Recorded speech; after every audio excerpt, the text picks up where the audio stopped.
देखिए ना।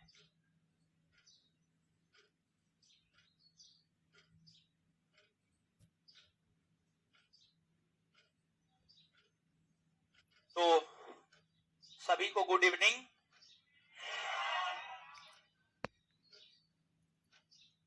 अब आते हैं, क्लास को आगे बढ़ाते हैं।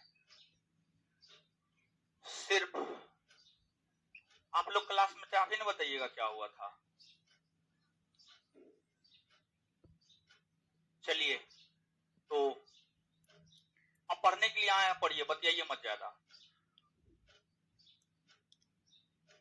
रात गई बात गई।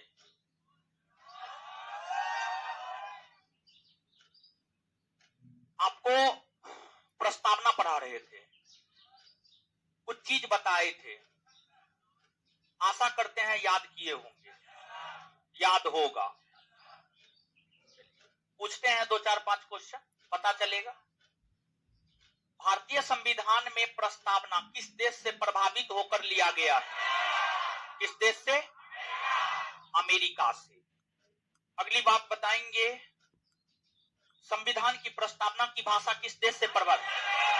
किस देश से? प्रस्तावना में स्वतंत्रता, समानता, बंधुत्व शब्द किस देश से? किस देश से? प्रस्तावना में सामाजिक, राजनीतिक, आर्थिक न्याय कहां से? रूसी क्रांति कब हुई है? 1900। फ्रांसीसी क्रांति 1789 से 1700।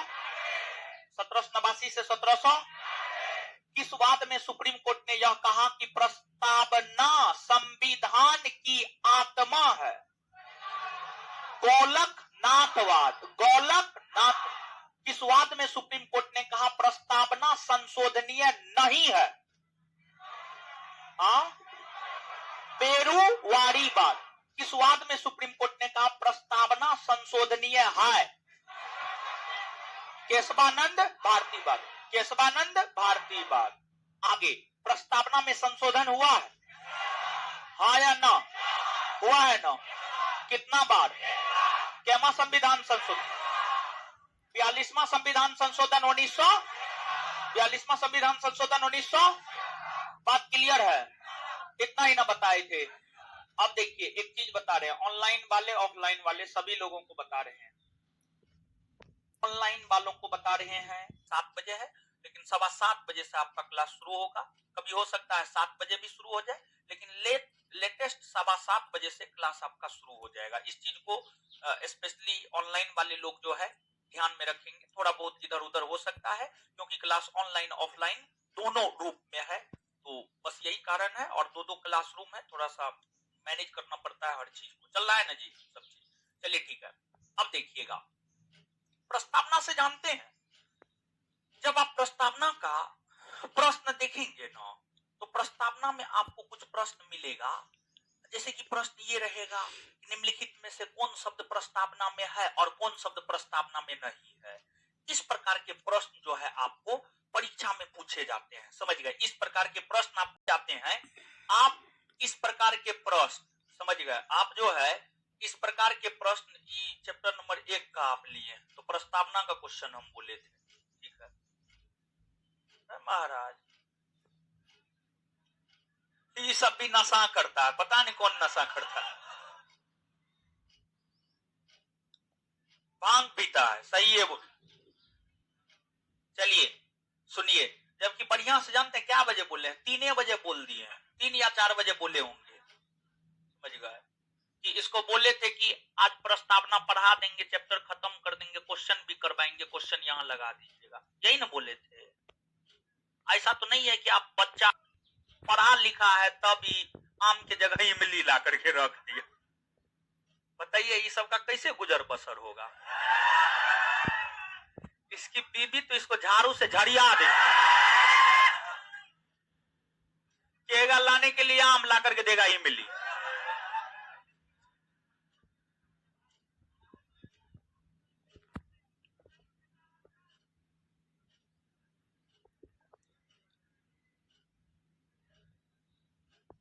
चलिए गौर कीजिएगा, अब आप यहां पे आइएगा।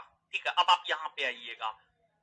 देखिए एक प्रश्न पूछा जाता है, ठीक है, पहले प्रश्न हम आपको बता देते हैं, तब जब हम आपको समझाएंगे ना तो आपको काफी बेहतर समझ में आएगा, ठीक है। तो एक प्रश्न से हम आपको अवगत करवाते हैं। प्रश्न ये पूछा जाता है, निम्नलिखित में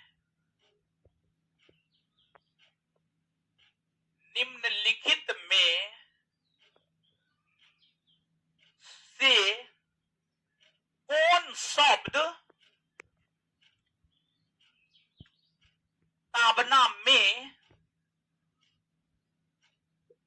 नहीं है, ऑप्शन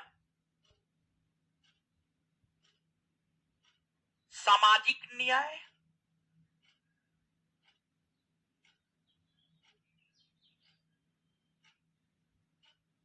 आर्थिक न्याय,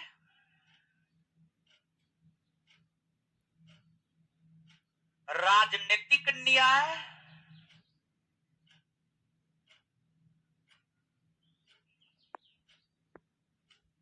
डी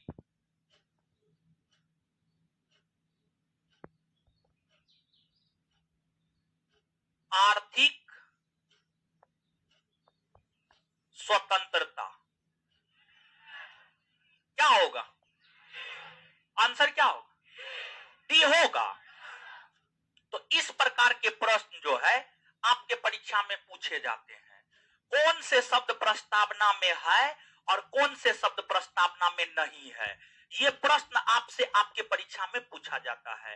मान लीजिए कि चीज तो हम बता दिए हैं कि प्रस्तावना में 3 प्रकार के न्याय की चर्चा है, तो आप बता दिए हैं, तो आप आंसर कर दिए हैं। लेकिन और भी इस क्वेश्चन को एक्सपेंड करके दूसरे तरीका से दूसरा क्वेश्चन भी आपसे पूछा जा सकता है।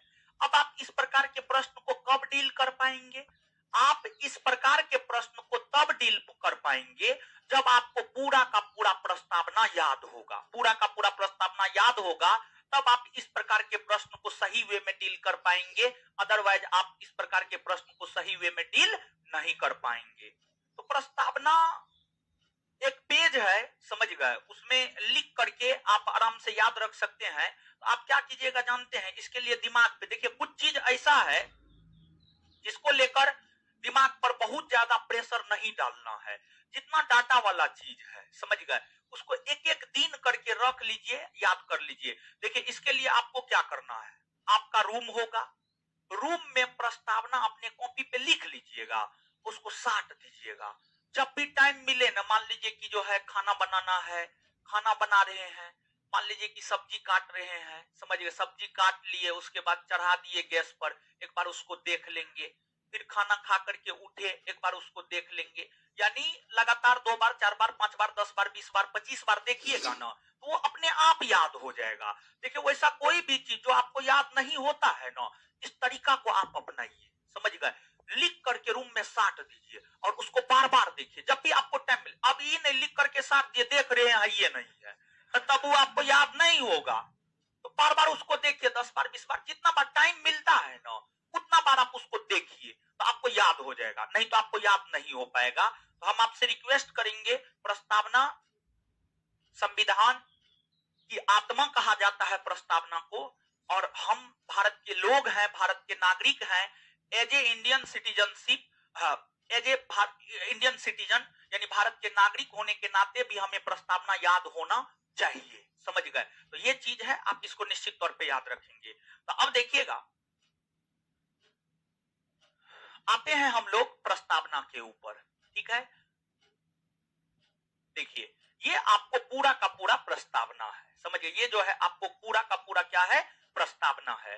तो पूरा का पूरा जो प्रस्तावना है, देखिए पहला पैराग्राफ, हम भारत के लोग भारत को एक संप्रभुत्व संपन्न समाजवादी पंथ निरपेक्ष लोकतंत्रात्मक गणराज्य बनाने के लिए तथा उसके समस्त नागरिकों को सामाजिक आर्थिक और राजनीतिक न्याय, विचार अभिव्यक्ति विश्वास धर्म और उपासना की स्वतंत्रता, प्रतिष्ठा और अवसर की समता प्राप्त कराने के लिए तथा उन सब में व्यक्ति की गरिमा और राष्ट्र की एकता और अखंडता सुनिश्चित करने वाली बंधुता बढ़ाने के लिए दृढ़ संकल्प होकर अपनी इस संविधान सभा में आज तारीख 26 नवंबर 1949 ईस्वी मिति मार्गशीर्ष शुक्ल सप्तमी संवत 2006 विक्रमी को एतत् द्वारा इस संविधान को अंगीकृत अधिनियमित और आत्मार्पित करते हैं।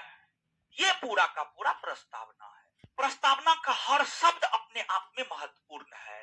देखिए, एक चीज हम आपको बताए होंगे, प्रस्तावना में एक बार संशोधन हुआ है और प्रस्तावना में जो एक बार संशोधन हुआ है उस संशोधन के तहत प्रस्तावना में 3 नए शब्द जोड़े गए हैं और जो 3 नए शब्द जोड़े गए हैं वो 3 नए शब्द कौन कौन है? तो वह 3 नया शब्द है समाजवाद, समाजवाद, समाजवाद के बाद पंथ निरपेक्षता, पंथ निरपेक्षता, पंथ निरपेक्षता के बाद आगे है अखंडता, अखंडता। तो ये जो तीनों शब्द भाई लोग जोड़ा गया है, ये तीनों शब्द 1976 में ना जोड़े गए हैं। 1976 में जोड़े गए हैं या नहीं जोड़े गए? 1976 में जोड़े गए हैं। तो ये तीनों शब्द अगर हम देखें तो जो ये तीनों शब्द है 1976 में जोड़ा गया है। 1976 से पहले तो ये तीनों शब्द नहीं था, प्रस्तावना में नहीं ना था, नहीं था। तो हमारा जो संविधान है, हमारा संविधान लागू 1950 में हुआ है। कब लागू हुआ? 1950। हमारा संविधान लागू 1950 में हुआ है। तो 1950 हमारा संविधान लागू हुआ है और ये तीनों शब्द 1976 में जोड़े गए हैं। तो 1950 में जो संविधान लागू हुआ था उसमें जो प्रस्तावना होगा, क्या उस प्रस्तावना में समाजवादी पंथ निरपेक्ष शब्द होगा? होगा? नहीं ना होगा। हो समाजवाद और पंथ निरपेक्ष शब्द जो है नहीं होगा, समाजवाद और पंथ निरपेक्ष शब्द जो है नहीं होगा। तो अब 1950 के संविधान यानी मूल संविधान में भारत कैसा राष्ट्र था? आपसे पूछा जाता है मूल संविधान में यानी 26 जनवरी 1950 को जो संविधान लागू हुआ था उसके अनुरूप भारत कैसा राष्ट्र था? उसके अनुरूप भारत कैसा राष्ट्र था? तो हम क्या कहेंगे? उसके अनुरूप जो भारत था संप्रभुत्व संपन्न, लोकतंत्रात्मक और गणराज्य, संप्रभुत्व संपन्न, लोकतंत्रात्मक और गणराज्य। जबकि वर्तमान का जो भारत है वह संप्रभुत्व संपन्न, समाजवादी, पंथ निरपेक्ष, लोकतंत्रात्मक और गणराज्य है, लोकतंत्रात्मक और गणराज्य है। देखिए गौर कीजिएगा, यहां पर समझिएगा चीजों को।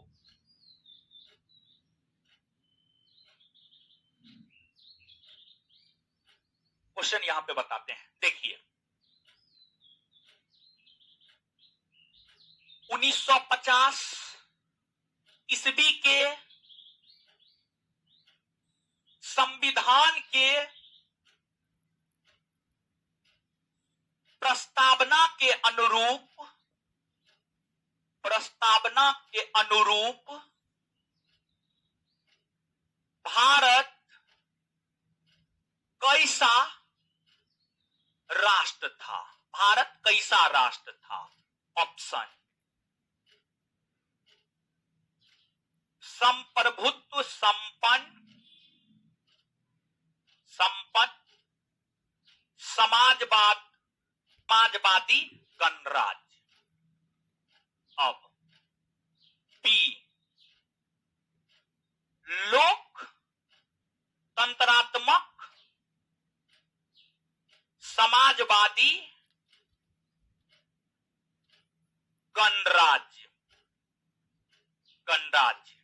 आगे संप्रभुत्व संपन्न,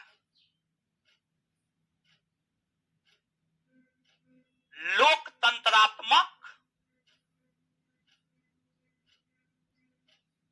गणराज्य, लोकतंत्रात्मक राज्य। डी नन ऑफ दीज, मतलब ऊपर में से कोई नहीं। गौर कीजिएगा, एक बार फिर से बोल रहे हैं, 1950 ईस्वी के संविधान के प्रस्तावना के अनुरूप भारत कैसा राष्ट्र था? संप्रभुत्व संपन्न समाजवादी गणराज्य, लोकतंत्रात्मक समाजवादी गणराज्य, संप्रभुत्व संपन्न लोकतंत्रात्मक गणराज्य, इनमें से कोई नहीं। क्या होगा? क्या होगा? सी होगा, सी होगा। आपको 1950 में प्रस्तावना में समाजवादी शब्द था, इसी वजह से ए होगा नहीं। क्या 1950 के प्रस्तावना में लोकतंत्र समाजवादी शब्द था? नहीं, इसी वजह से बी भी नहीं होगा। लेकिन 1950 में जो भारतीय संविधान की प्रस्तावना भारत को घोषित करता है, संप्रभुत्व संपन्न लोकतंत्रात्मक और गणराज्य, संप्रभुत्व संपन्न लोकतंत्रात्मक और गणराज्य। क्लियर है ये चीज? अब अगर पूछेगा वर्तमान में भारत कैसा राष्ट्र है, तो वर्तमान में भारत जो है संप्रभुत्व संपन्न समाजवादी लोकतंत्रात्मक गणराज्य है। बात क्लियर है इतना?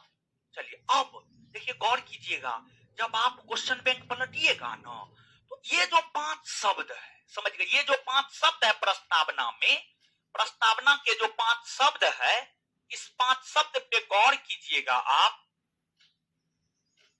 संप्रभुत्व संपन्न समाजवादी पंथ निरपेक्ष लोकतंत्रात्मक गणराज्य, ये 5 शब्दों का क्रम पूछा जाता है। ये 5 शब्दों का क्रम पूछा जाता है कि कौन शब्द पहले है, उसके बाद कौन शब्द है, उसके बाद कौन शब्द है। तो इस शब्द के क्रम को याद रखने का जो ट्रिक है वह है SSPLG। SSPLG।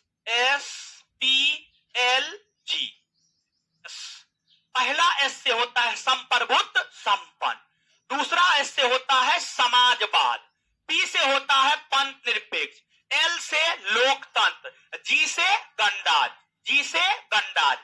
बीपीएससी का क्वेश्चन बैंक पलट के देखिएगा ना, तो अभी जो बात हम आपको बता रहे हैं ये चीज और भी आपको क्लियर होगा। अभी नालायक निकल गया है तो हम क्या कर सकते हैं? अगर क्वेश्चन रहता तो अभी हम क्वेश्चन आपको दिखा करके और भी बेहतर वे में क्लियर कर देते। और एक बात ध्यान में रखिएगा, आपको जो है हम पढ़ाएंगे और पढ़ाने के साथ साथ जो है क्वेश्चन भी करवाएंगे, पढ़ाने के साथ साथ क्वेश्चन भी करवाएंगे। संस्थान का पॉलिटी का अपना एक ऑब्जेक्टिव है और उसमें जानते हैं जबरदस्त क्वेश्चन का कलेक्शन है, उससे बेहतर क्वेश्चन का कलेक्शन पूरे मार्केट में आपको नहीं मिलेगा। आप वो ऑब्जेक्टिव ले लीजिएगा और उसका क्वेश्चन भी हम आपको करवाते जाएंगे। जब आप थ्योरी पढ़ते हैं ना, थ्योरी पढ़ने के साथ साथ अगर आप क्वेश्चन कर लेते हैं ना, तो आपका कंसेप्ट पूरा का पूरा क्लियर हो जाता है। समझ गए? तो ये चीज है, आप ले लीजिएगा, तो इसको याद रखिएगा। अब देखिएगा यहां पर कंफ्यूजन कहां होगा जानते हैं? कंफ्यूजन होगा डबल एस में, पहले संप्रभुत्व संपन्न होगा कि पहले समाजवाद होगा, इसको लेकर के कंफ्यूजन होगा। लेकिन इसको भी दिमाग लगा करके आप याद रख सकते हैं। जो समाजवाद शब्द है, क्या ये मूल संविधान में था? मूल संविधान के प्रस्तावना में था, यानी 1950 में जो भारतीय संविधान लागू हुए थे, क्या उसकी प्रस्तावना में समाजवाद शब्द था? नहीं था। समाजवाद तो 1976 में न जुड़ा है, 1976 में जुड़ा है ना। तो अब मान लीजिए जैसे गांव घर में जाते होंगे, भोज उज होता होगा, जो पहले जाता है पहले खाता है, जो बाद में जाता है बाद में खाता है। ऐसा होता है कि नहीं होता? ऐसा तो नहीं होता है कि जो बाद में गया वो पहले खाया, ऐसा होता है? नहीं होता। जो पहले जाता है पहले खाता है, जो बाद में जाता है बाद में खाता है।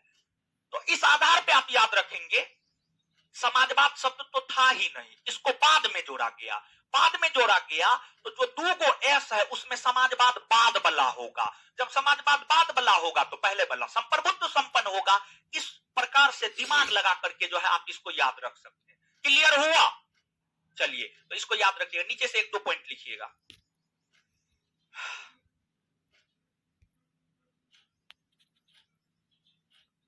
मूल संविधान के प्रस्तावना के अनुसार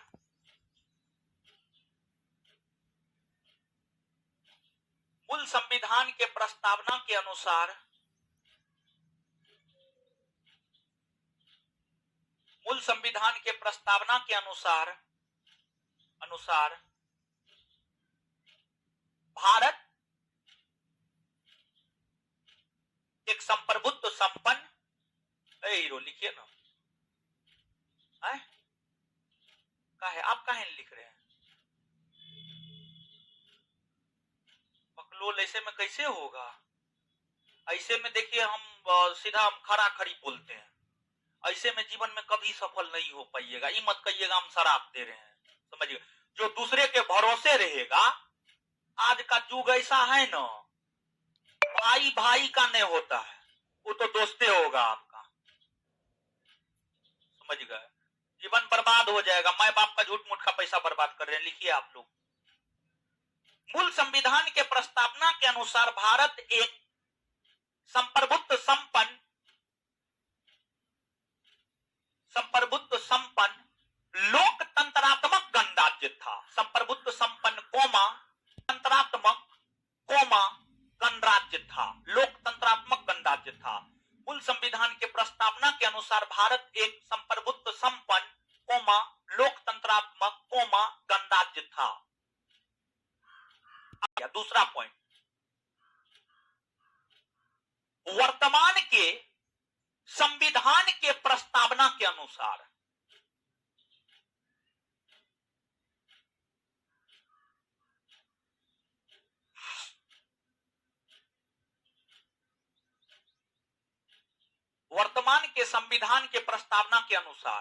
भारत एक संप्रभुत्व संपन्न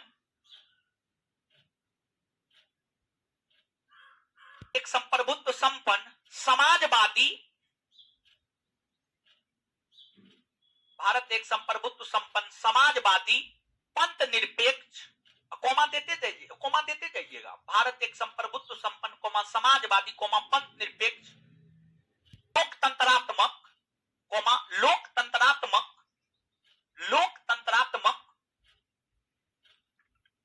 लोकतंत्रात्मक गणराज्य है। कॉस्ट में लिख लीजिए, ट्रिक SSPLG, बीपीएससी का क्वेश्चन बैंक देखिएगा, वहां पे इस प्रकार के प्रश्न पूछे गए हैं, आपको समझ में आएगा। ठीक है, कॉस्ट में लिख लीजिए। यानी SSPLG काहे लिखा है जानते हैं? कि जो 5 गो शब्द है ना, समाजवाद, संप्रभुत्व संपन्न, लोकतंत्र, गणराज्य, आपको पंथ निरपेक्ष, ये 5 शब्द को क्रमवार तरीका से याद रखने का ट्रिक है। क्लियर है? SSPLG याद रहेगा ना। चलिए अब देखिएगा, अब अगर आप देखेंगे प्रस्तावना